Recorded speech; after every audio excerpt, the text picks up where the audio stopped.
As mulheres têm uma incrível habilidade. É a habilidade de perseguir por coisas que na realidade sequer existem.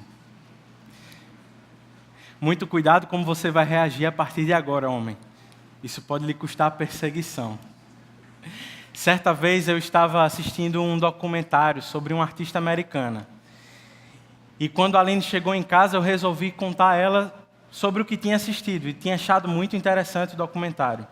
Achei especialmente interessante o fato de que essa artista resolveu cuidar da própria carreira, produzir suas músicas, shows, turnês, escolher dançarinos, cenógrafos e tudo mais. Eu acho que eu contei um pouco empolgado demais, porque a Aline, de repente, me interrompeu com a seguinte pergunta: tá apaixonado? Quer casar com ela? Sem acreditar, meus irmãos, eu lembrei ela de um detalhe. Tu se lembra que eu acabei de conhecer uma mulher num documentário? Desde então, meus irmãos, a perseguição tem sido ferrenha. Não pode tocar uma música na rádio que eu não consigo sequer respirar direito. Mas nós, homens, também não somos muito diferentes. Na verdade, todos nós temos a capacidade de perseguir por convicções que um dia descobriremos que se tratam de um verdadeiro engano. Eu acredito que esse é o caso, na verdade, muito mais grave de Saulo, descrito no texto de Atos 9, dos versículos de 1 a 9. Eu quero que você abra a sua Bíblia agora, nesse texto, para que possamos lê-lo e estudá-lo. Atos 9, versículos de 1 a 9.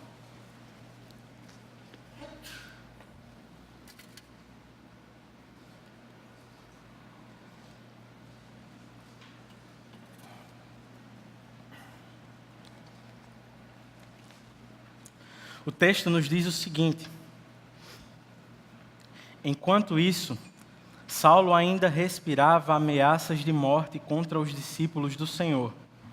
Dirigindo-se ao sumo sacerdote, pediu-lhe cartas para as sinagogas de Damasco, de maneira que, caso encontrasse ali homens ou mulheres que pertencessem ao caminho, pudesse levá-los presos para Jerusalém. Em sua viagem, quando se aproximava de Damasco, de repente brilhou ao seu redor uma luz vinda do céu. Ele caiu por terra e ouviu uma voz que lhe dizia: Saulo, Saulo, por que você me persegue?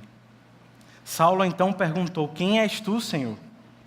Ele respondeu: eu sou Jesus, a quem você persegue. Levante-se, entre na cidade, alguém lhe dirá o que você deve fazer. Os homens que viajavam com Saulo pararam emudecidos. Ouviam a voz, mas não viam ninguém. Saulo levantou-se do chão e, abrindo os olhos, não conseguia ver nada. E os homens o levaram pela mão até Damasco. Por 3 dias ele esteve cego, não comeu nem bebeu. Vamos orar ao Senhor? Pai, nós queremos orar ao Senhor nesse momento, pedindo que o Senhor possa falar aos nossos corações através da Tua palavra, que ela possa encontrar morada em nós e que através do Seu Santo Espírito possamos ser transformados por ela. Senhor, me ajuda nesse momento. Eu sei que o Teu poder se aperfeiçoa nas nossas fraquezas. Por isso, mesmo sendo falho, eu te peço para que o Senhor me ajude a ser claro e fiel. Nesse momento, que o Senhor possa nos conduzir através da Tua palavra, a fim de que nos tornemos cada vez mais parecidos com Cristo. É em nome dEle que nós oramos gratos por tudo. Amém. Desde o início dessa série, nós temos estudado ou aprendido sobre o avanço, o poder e a pregação do Evangelho. Como nós vimos, isso não aconteceu de forma tão tranquila. A perseguição está espalhada por todo o livro, como um animal ferido deixa rastro de sangue por onde passa. É então que surge Saulo. citado agora pela terceira vez no livro de Atos. Pela primeira vez, ele foi citado no final do capítulo 7, na morte de Estevão. Na ocasião, ele guardava as vestes das testemunhas do martírio. E o texto diz que ele consentia com tudo que acontecia. No início do capítulo 8, ele é citado pela segunda vez. Agora, depois de desencadeada grande perseguição contra a igreja, o texto nos aponta um Saulo que ia de porta em porta, perseguindo e arrastando cristãos. Agora, na terceira vez, assim como Filipe, o diácono pregador, saiu de forma repentina e milagrosa, surge Saulo como protagonista do texto. Lucas o descreve como um assassino cruel, irado, perseguindo a igreja, que apesar da perseguição continua a crescer. O texto que está diante de nós é cheio de elementos extraordinários. Por isso nós não podemos tomar ele como o modo ou a norma de Deus agir com seu povo na salvação. Ainda assim nós podemos extrair alguns elementos, especialmente aqueles que foram ou serão salvos, podem experimentar do maior milagre que esse texto nos expõe, o milagre da salvação. E este nos lembra, Deus é soberano para salvar. Como nós podemos perceber isso através desse texto? Através do que lemos e através do que aprenderemos. Ao observarmos a conversão de Saulo, nós podemos perceber em primeiro lugar e concluir que Deus é soberano para salvar o perseguidor implacável. Esses dois primeiros versos dessa divisão não tratam de um Saulo já salvo, porém nós sabemos que ele será. O texto inicia, na verdade, com enquanto isso, nos apontando assim para trás, para o contexto desse texto. O que essa expressão tem a nos informar ou nos lembrar? Enquanto o evangelho avançava com poder por meio da pregação e apesar da perseguição, o texto diz que Saulo ainda respirava ameaças de morte contra os discípulos do Senhor. Enquanto Filipe continuava a pregar por onde quer que ia, levado ao Senhor, impulsionado por ele, Saulo ainda respirava ameaças. Portanto, nós temos aqui a descrição de um perseguidor implacável que estava obstinado e resoluto a perseguir cristãos. A descrição de Saulo aqui com respirava ameaças de morte nos lembra de um animal selvagem que farejava caça. Quem sabe um touro bravo que arrasta as patas na areia e solta o ar antes de correr atrás da sua vítima. Embora Saulo fosse um cristão, na verdade não cristão, mas ele acreditasse ser salvo e tinha pedigree, na verdade ele não tinha autorização legal para perseguir fora de Jerusalém. É por isso que o texto nos diz no final do versículo 1 e início do versículo 2, dirigindo-se ao sumo sacerdote, pediu-lhe cartas para as sinagogas de Damasco. Além de obstinado, esse perseguidor implacável estava insatisfeito com o ritmo da perseguição. Não era suficiente mais perseguir somente em Jerusalém. Afinal, o evangelho estava se espalhando para Samaria, Judeia e, quem sabe, confins da terra, com o eunuco que foi salvo no final do capítulo 8. Então, Saulo decide ir a Damasco. Diga-se de passagem, este lugar era um importante centro comercial, para onde várias caravanas convergiam. Saulo percebeu que a mensagem dos seguidores de Cristo poderia se espalhar de lá para muitas outras regiões. Desconfiando de que lá haviam alguns seguidores de Cristo, o texto nos diz que, caso encontrasse ali homens ou mulheres que pertencessem ao caminho, pudesse levá-los presos para Jerusalém. Caminho é uma das primeiras identificações dos cristãos. É como um apelido, cristão, crente. Ele vai aparecer algumas vezes nesse livro. O que Saulo, na verdade, queria era levar cristãos de Damasco para Jerusalém, para que em Jerusalém eles fossem julgados, forçados a negar a sua fé e, quem sabe, ser executados. Paulo Anglada, comentando o texto, nos diz o seguinte: a furiosa perseguição levada a efeito por Saulo representava, na realidade, o desespero de uma consciência que o acusava terrivelmente, como revela a declaração de Jesus em Atos 26:14.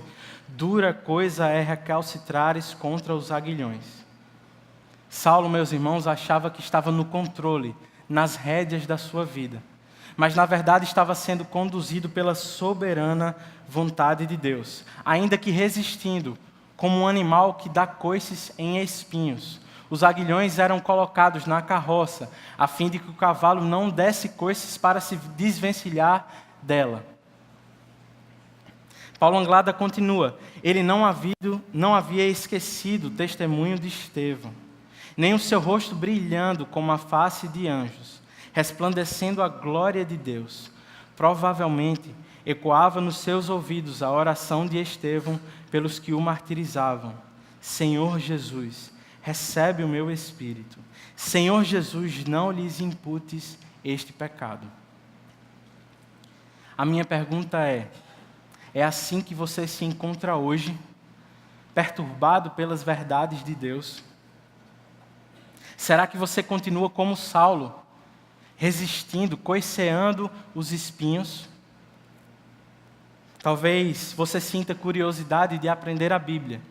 Então você vem numa reunião de quarta-feira, tentando provar que aquilo que estamos ensinando não passa de uma mentira.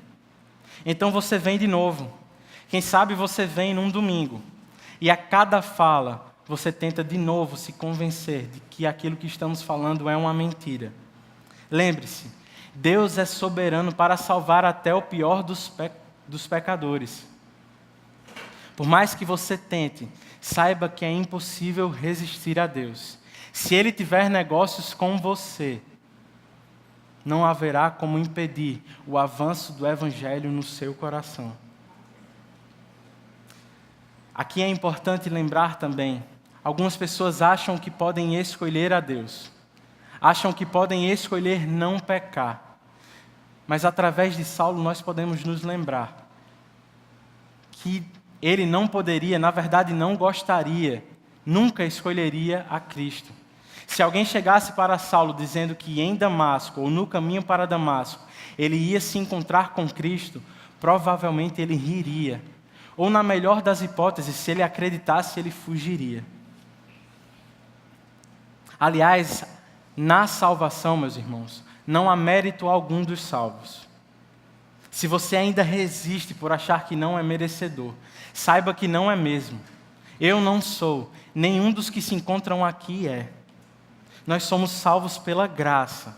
Ao olharmos para Saulo e para homens como ele, nós podemos pensar, como é que Deus pode ter salvo um homem assim? A resposta é, pela graça. Você e eu, sem Cristo, somos perseguidores dentro ou fora do coração. Temos toda a capacidade de nos tornarmos, por exemplo, um Hitler. Podemos explodir o nosso próprio corpo e o de muitos, por causa de uma tola convicção. Mas talvez e provavelmente, você não persiga matando pessoas. Talvez você só se ache um calvinista, muito superior aos demais seres humanos da face da terra. Talvez você aparentemente seja irrepreensível, como Saulo, mas vive apontando o dedo e condenando a todos. Quem sabe por causa da sua convicção política, você gaste muito tempo do seu dia e da sua semana defendendo ou acusando corruptos criminosos que poderão estar eleitos dentro de alguns meses. Meus irmãos, sem Cristo nós somos corruptos, todos nós. Sem Cristo nós somos déspotas, assassinos, corruptos, criminosos, perseguidores do Evangelho. Nós somos como Saulo na prática, pecadores perdidos e perseguidores implacáveis. Mas há esperança para mim e para você, porque foi por estes que Cristo derramou a sua vida. Como Paulo diz em Efésios mais tarde, no capítulo 2, versículos de 1 a 5. Vocês estavam mortos em suas transgressões e pecados, nos quais costumavam viver, quando seguiam a presente ordem deste mundo e o príncipe do poder do ar, o espírito que atua nos que vivem na desobediência. Anteriormente, todos nós também vivíamos entre eles, satisfazendo as vontades da nossa carne, seguindo os seus desejos e pensamentos. Como os outros, éramos merecedores da ira. É então que surge a conjunção adversativa que muda a cena. O texto continua nos dizendo que, todavia, Deus, que é rico em misericórdia, pelo grande amor com que nos amou, deu-nos vida com Cristo quando ainda estávamos mortos em transgressões. Pela graça, vocês são salvos. Sendo assim, meus irmãos, gastemos menos tempo com bobagens. Se todo o tempo que nós usamos para defender nossas ideologias e apontar os pecados dos outros fossem usados para divulgar, defender o nome de Cristo, morto e ressurreto, nós empregaríamos o nosso tempo de forma muito, mas muito mais útil. Ainda assim, fazendo isso, divulgando o nome de Cristo, nós não saberemos quem Ele salvará. Ainda assim, podemos ter a certeza de que Ele é soberano na salvação do seu povo. Soberano para salvar o perseguidor implacável, mas também, em segundo lugar, soberano para salvar o perseguidor perplexo. Saulo viaja como um animal selvagem, resoluto e insaciável, mas agora autorizado a perseguir e prender cristãos. É a partir de então que surge uma conjunção adversativa na vida de Saulo. O texto nos diz, no versículo 3, em sua viagem, quando se aproximava de Damasco, de repente brilhou ao seu redor uma luz vinda do céu. R.C. Sproul, comentando esse texto, diz que a palavra traduzida por brilhou, no grego é usada para descrever a claridade de um raio. Sim, talvez essa seja uma descrição mais próxima para nos facilitar o entendimento. Mas a luz que Saulo viu não era uma luz natural, sobrenatural ela era. Eu não sei se você já teve a experiência de ir no oftalmologista e dilatar a pupila. Todo ano eu preciso fazer isso, meus irmãos. E eu preciso me lembrar, todo ano, o quanto a luz do sol pode incomodar a vista.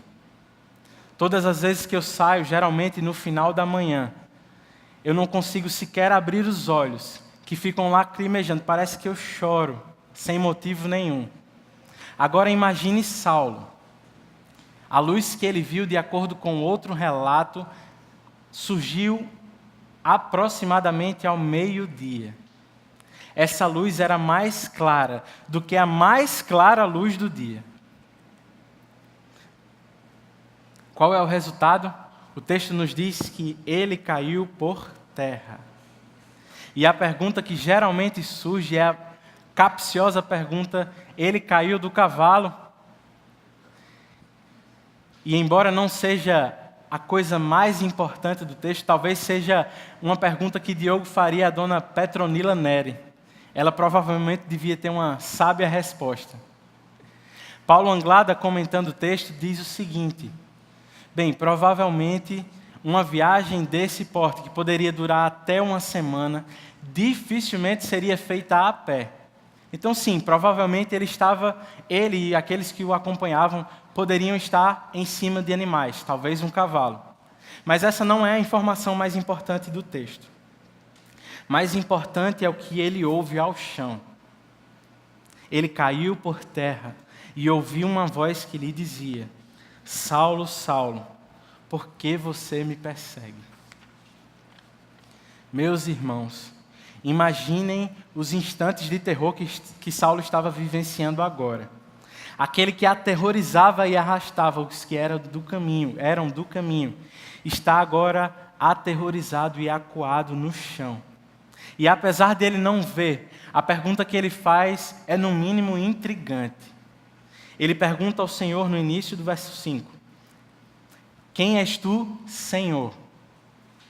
Algumas pessoas, a partir desse texto, observando que Senhor está em letra maiúscula, observam que provavelmente foi Lucas, que já sabia que se tratava de Cristo, que registrou em caixa alta. Mas provavelmente, meus irmãos, pela pergunta de Cristo, Saulo já tinha alguma suspeita de que se tratava ao menos de um ser celestial muito superior a ele. Mas não há nada ruim que não possa piorar para Saulo. Veja a resposta que ele recebe. O Senhor respondeu: eu sou Jesus a quem você persegue. Tudo que Saulo construiu, meus irmãos, todas as convicções que o fizeram provavelmente matar, agora desmoronam bem na sua frente. Ele estava certo de que o que fazia, fazia por Deus. De fato, ele era irrepreensível diante dos homens. Ele poderia ter até certeza da sua salvação. Mas como comenta um puritano falando sobre a certeza da salvação, é muito dolorosa a ilusão a de um ímpio, ou não regenerado, se deixar persuadir de que seu estado é um estado de graça, enquanto que, na verdade, nada mais é senão um estado de pecado e morte. Saulo estava enganado, meus irmãos, quanto às coisas de Deus. E agora, para piorar as coisas para ele está num encontro pessoal com Cristo ressurreto. Tem mais, esse Cristo ressurreto se identifica com o seu povo. O que Jesus está dizendo, em outras palavras, é que mexer com o seu povo é mexer com ele próprio. Perseguir os salvos em Cristo é perseguir a ele próprio. Aqueles que estão salvos estão misteriosamente unidos a Cristo. Não somente na salvação, que já seria bom demais, mas também nas aflições. Saulo agora provavelmente está perplexo, atônito e perturbado. Porém, agora ele está em silêncio. A partir de então, só Cristo fala. Observe o que ele diz. Cristo dá uma ordem a ele: levante-se, entre na cidade. Alguém lhe dirá o que você deve fazer. Saulo deveria estar esperando aqui por seu decreto de morte, mas na verdade o que ele recebe é um chamado. Porém, curiosamente, esse chamado se direciona apenas a ele. Observe o que o texto nos diz. Os homens que viajavam com Saulo pararam emudecidos, ouviam a voz e não viam ninguém. Outro texto que fala da conversão e desse evento é o texto de Atos 22. No versículo 9, o texto nos diz que os que estavam me acompanhando viram a luz, mas não entenderam a voz daquele que falava comigo. Impressionante, não? Não se trata aqui de uma contradição, embora seja o que pareça à primeira vista. Na verdade, os dois textos estão focando em detalhes diferentes. É como quando eu e você vamos contar uma história em ocasiões diferentes e para pessoas diferentes. Surgem detalhes novos, nos lembramos de novas coisas, novos acontecimentos. Então aqui, na verdade, nós podemos concluir que eles não ouviram. Na verdade, que eles não ouviram e não entenderam. E que eles não conseguiam ver. Sim, Deus é soberano para salvar e para se revelar a quem Ele quer. É por isso que Ele se revela de forma especial a Saulo. Através desse homem, Ele estava por alcançar os gentios, gente como eu e você. Desta forma, Ele demonstra também, de forma ainda mais evidente, seu poder e glória e perdão. Sendo assim, eu e você não precisamos ficar contando quantos ganhamos para Cristo, escolhendo para quem vamos ou não pregar, ou mesmo ter medo de afastar pessoas por causa do Evangelho. Porque o Evangelho que alcançou a nós, quando estávamos mortos, é o mesmo que pode convencer o homem mais perverso da gravidade dos seus pecados. É o mesmo que pode maravilhar a mim e a você hoje. Ainda assim, a salvação não é algo que nós podemos fabricar. Não se trata de poder de persuasão ou do modo como nós pregamos. Se trata, na verdade, de uma obra do Deus do Evangelho. Somente Cristo, meus irmãos, pode lançar luz, capaz de ofuscar a mais clara luz do dia. Somente Cristo pode lançar luz capaz de ofuscar o sol, a fim de nos cegar os nossos olhos físicos para as coisas desse mundo e abrir os nossos olhos espirituais para aquilo que é eterno e eternamente útil. Por isso, simplesmente pregue a palavra. O resto Deus fará com poder e de forma soberana. Ele pode alcançar seu cônjuge, amigos e familiares na estrada para Damasco. Quem sabe Ele está por alcançar você. Ele não tem limites, o seu poder não tem limites. E se Ele alcançou o pior perseguidor do Evangelho, Ele pode transformar o marido cruel em homem que ama a esposa como Cristo ama a igreja. Ele pode transformar o chefe perseguidor em um líder exemplar. Ele pode transformar a mulher insensata em sábia. Mas lembre-se, não por causa da nossa performance na pregação, não por causa da forma como nós comunicamos o Evangelho, não por causa da nossa busca a Deus. Como nos diz 1 aos Coríntios, capítulo 1, versículos 27 a 31. Mas Deus escolheu que para o mundo é loucura, para envergonhar os sábios. E escolheu que para o mundo é fraqueza, para envergonhar o que é forte. Ele escolheu o que para o mundo é insignificante, desprezado e o que nada é, para reduzir a nada o que é, a fim de que ninguém se vanglorie diante dele. Observem agora o que o texto nos diz. É, porém, por iniciativa dele, que vocês estão em Cristo Jesus, o qual se tornou sabedoria de Deus para nós, isto é, justiça, santidade e redenção, para que, como está escrito, quem se gloriar, glorie-se no Senhor. Creio que uma das expressões mais belas da Bíblia é a simples expressão em Cristo ou por meio de Cristo. Meus irmãos, é porque Ele se fez maldito que nos tornou benditos. É porque Ele se fez pecado que nos foi imputada justiça. É porque Ele se tornou alvo da ira do Pai que nos tornamos alvos do seu amor gracioso. Os que estão em Cristo herdam aquilo que Ele conquistou com mérito. Um desdobramento claro disso é a segurança. Aqueles que foram salvos, nós que somos salvos em Cristo, estamos seguros nele. Mais do que isso, Ele não está indiferente quanto às minhas e às suas aflições. Por isso, não se entristeça demais, porque você é perseguido por causa do Evangelho. Nem fique ressentido e em busca de vingança pelo mal que lhe tem sido feito. Pelo contrário, alegre-se. Esse é um sinal de que verdadeiramente você faz parte do povo de Deus. Descanse nele, pois os sofrimentos desse mundo não podem ser comparados com a glória que há de vir. Certa vez um pastor foi perguntado se um crente pode perder a salvação. Creio que a resposta dele não poderia ter sido mais apropriada e sábia. Ele respondeu: depende de quem o salvou. Se quem o salvou foi Cristo, esteja certo, você não pode perder a sua salvação.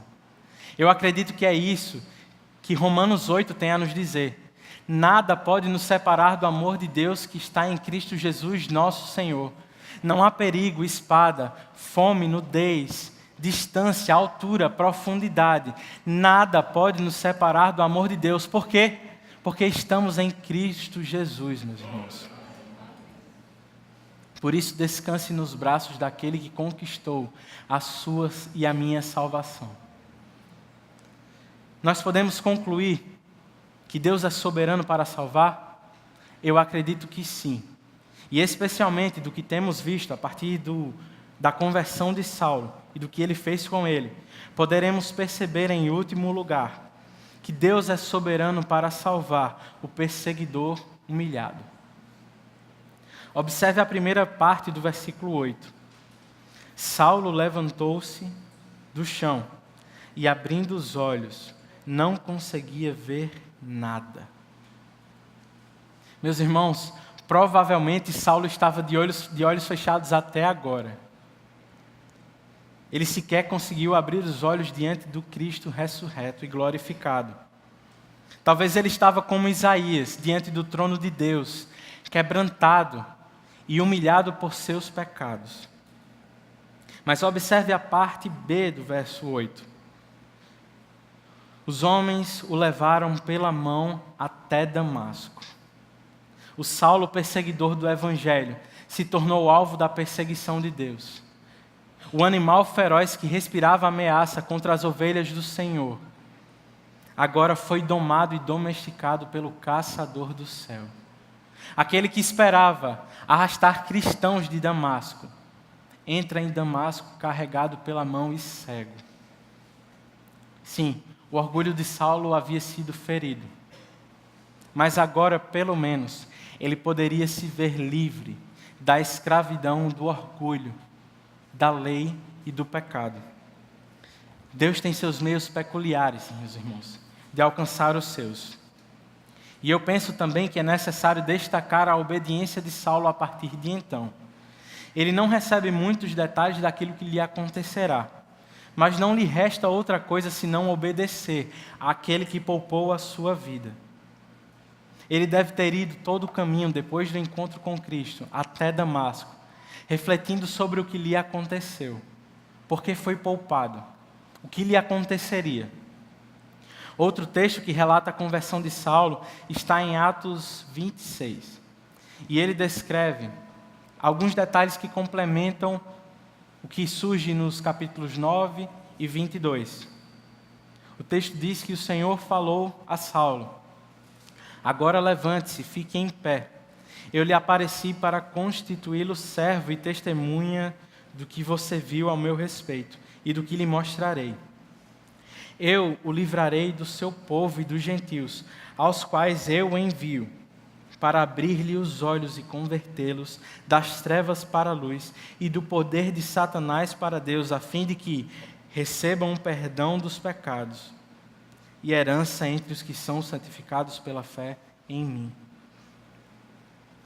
Saulo, meus irmãos, foi convertido de perseguidor a pregador do Evangelho. Somente pela graça isso é possível.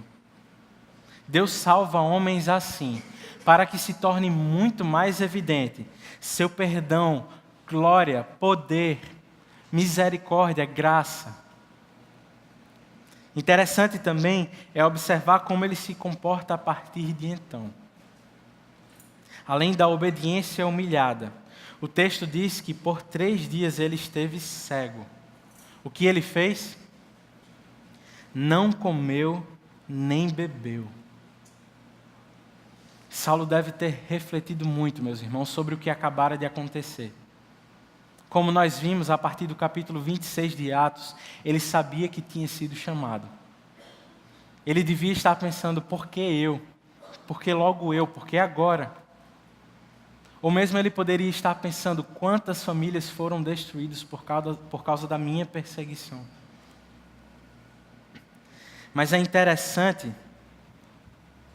o que ele faz, porque ele não pede por alguém que converse com ele a fim de distrair sua mente.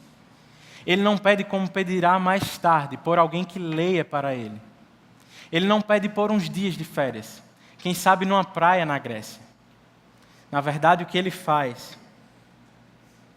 Ele fica sem comer e beber, pensando provavelmente no rumo da sua vida e nos efeitos do seu pecado. A pergunta que não quer calar é como eu e você lidamos com os sofrimentos da vida.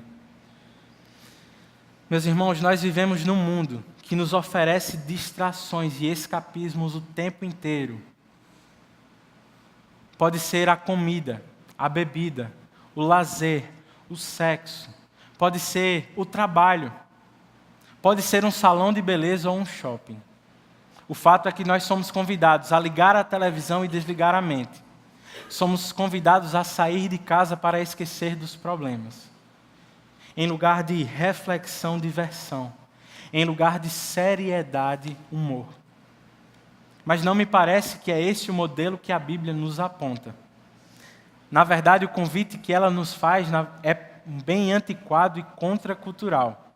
Que convite é esse? Abrace o sofrimento. Como assim? Certa vez eu fui fazer uma visita junto com o pastor Renan a uma senhora que estava muito mal de saúde, bem debilitada. Na ocasião, ela nos contou das suas lutas e dificuldades. Disse que sequer conseguia sair da cama. Então o pastor começou a ler um texto e a explicá-lo. Eu e ela provavelmente esperávamos por uma palavra de consolo do tipo: minha irmã, Deus é poderoso para lhe tirar dessa cama. Ele pode dizer: levanta e anda, e isso vai acontecer. Mas citando outro pastor, o que ele disse na verdade foi: não desperdice o sofrimento. Meus irmãos, nessa hora parece que meu corpo saiu de mim e eu fiquei pensando, onde ele quer chegar com essa conversa? Então ele continuou dizendo: você não pode sair da cama. Você não pode fazer atividades básicas que fazia antes. Cozinhar sua comida, fazer uma faxina, resolver seus problemas. Você sequer pode ir ao banheiro só. Mas uma coisa você pode fazer. Você pode orar ao Senhor. Você pode abrir a Bíblia e ouvir a sua voz. Você pode assistir uma pregação no celular. Por isso, não desperdice o sofrimento. Eu comecei a voltar dessa experiência de quase morte, entendendo agora onde ele queria chegar. E me parece que foi isso que Saulo vivenciou aqui.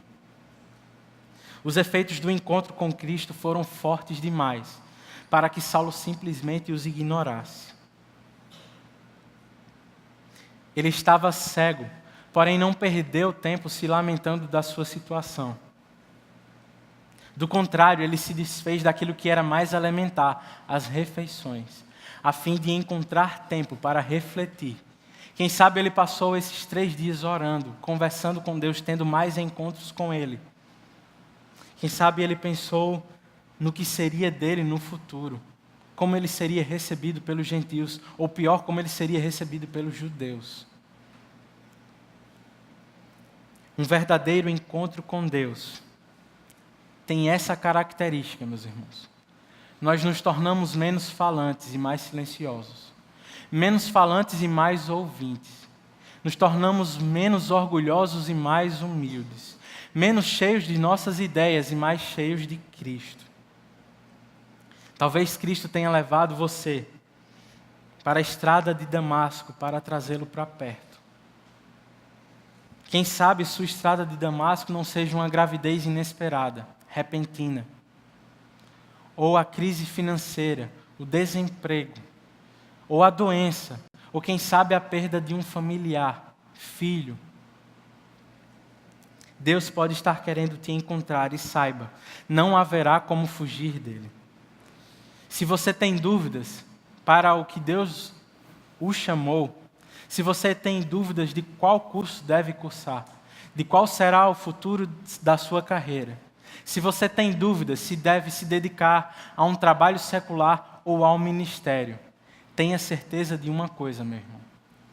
A vontade de Deus prevalecerá sobre a sua. Em breve você será encurralado pelo caçador do céu. Esteja atento aos sinais. E assim como Saulo, pronto a obedecer.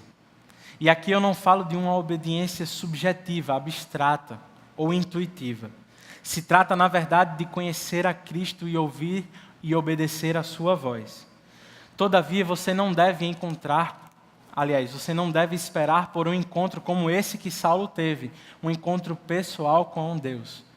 Pois como falamos no início, esse não é o modo normal de Deus agir com seu povo na salvação. Se trata, na verdade, de um encontro extraordinário que fazia parte da validação do apostolado de Saulo, Dentre outras condições, ele precisava ter um encontro e precisava ser testemunha ocular e presencial de Cristo. Então, como eu e você podemos conhecê-lo de forma objetiva? Eu acredito que por meio da sua palavra.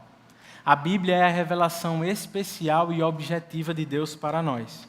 É através dela que podemos nos tornar mais obedientes, mais sensíveis à voz de Cristo, mais parecidos com Ele. É a partir do Evangelho que podemos ser transformados. De fato, nós poderemos ser feridos e humilhados por ela. Ela apontará os meus e os seus pecados e nos condenará. Mas nos mostrará um Deus que é capaz de mudar a nossa história. Ela nos deixará humilhado como Saulo, com o rosto em terra, provavelmente. Mas ela nos apontará a todo instante para um Cristo que é caminho, verdade e vida. Portanto, eu o convido a descansar nesse Deus. Concluindo, de fato a perseguição se tornou ferrenha na minha vida. Mas não pode ser comparada à perseguição por causa do Evangelho ou pelo Evangelho. Saulo foi humilhado ao cair ao chão. Porém, Cristo foi escarnecido por pecadores. Saulo ficou cego com a luz divina. Cristo teve os olhos atingidos por açoites e recebeu uma coroa de espinhos. Saulo recebeu a notícia de que perseguia a Cristo. Cristo recebeu a ira do Pai para que eu e você pudéssemos ter acesso a Ele. Saulo foi carregado para Damasco. Cristo carregou sozinho uma cruz para o monte do Calvário. Irrepreensível, ele teve o sacrifício aceito por Deus. Nos trouxe paz e reconciliação. Nos tornou seus filhos por adoção e herdeiros do seu reino. Portanto, saiba, não há sofrimento pelos quais eu e você passemos, que ele já não tenha vivido. Mais do que isso, ele se identifica com o seu povo, sofre com ele, promete estar com ele todos os dias, perseverando. Porque estamos unidos a ele, seremos ressuscitados com ele e viveremos eternamente com o Rei da Glória. Como isso é possível, meus irmãos? Por causa da sua maravilhosa e soberana graça. Se você já foi encontrado por ele, pode sentir a alegria da salvação outra vez. Maravilhe-se com um Deus que é belo, santo, poderoso, majestoso, rico em misericórdia e graça. Porém, se você ainda não teve um encontro com Cristo, mas tem sido perseguido por Ele, arrependa-se dos seus pecados, renda-se a Ele. Volte-se em adoração ao Rei, que conquistou a nossa salvação com alto preço de sangue.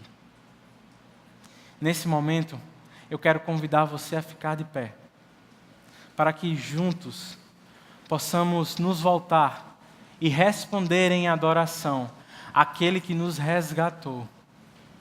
Confesse os seus pecados diante de Deus novamente. Reconheça a grandeza dele.